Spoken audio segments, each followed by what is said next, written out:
વડોદરા શહેરના ગ્રામ્ય વિસ્તાર સેવાસીમાં ગંભીર અકસ્માત સર્જાયો. મળતી માહિતી મુજબ સેવાસી વિસ્તારમાં સીએનજી ગેસ ભરેલા આઈસર અને બાઇક વચ્ચે ભયાનક અકસ્માત સર્જાયો હતો. અકસ્માત એટલો ગંભીર હતો કે બાઇક સવારનું ઘટના સ્થળ પર જ મોત નીપજ્યું હતું. ઘટનાની જાણ થતાં તાલુકા પોલીસ તાત્કાલિક સ્થળ પર દોડી આવી હતી અને મૃતદેહને પોસ્ટમોર્ટમ અર્થે ખસેડવામાં આવ્યો હતો. આ અકસ્માત બાદ રોડ પર ભારે ટ્રાફિક જામના દ્રશ્યો સર્જાયા હતા, જેના કારણે વાહન ચાલકોને મુશ્કેલીનો સામનો કરવો પડ્યો હતો. હાલ પોલીસે અકસ્માત અંગે વધુ તપાસ હાથ ધરી છે.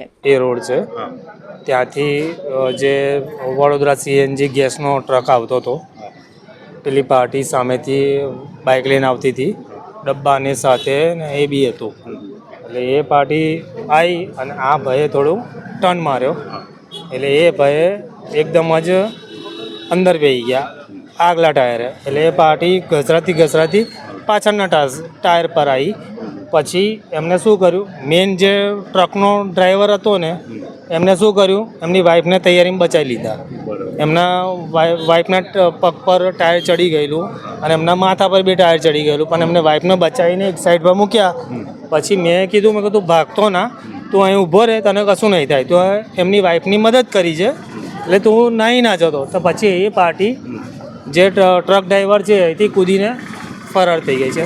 એમાં 2 જણ હતા, એક ક્લીનર હતો અને એક ટ્રકનો ડ્રાઈવર હતો. ઘટના સ્થળ પર અમે અવેલેબલ હતા. પછી એની ટ્રકની પાછળ જ હું હતો.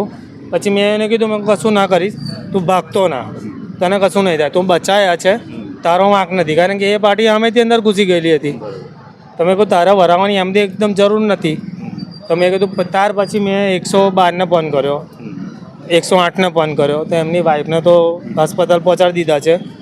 ત્યાર પછી આપણે તાલુકામાં રિંગ કરી, એની પછી તમે આગળ અવેલેબલ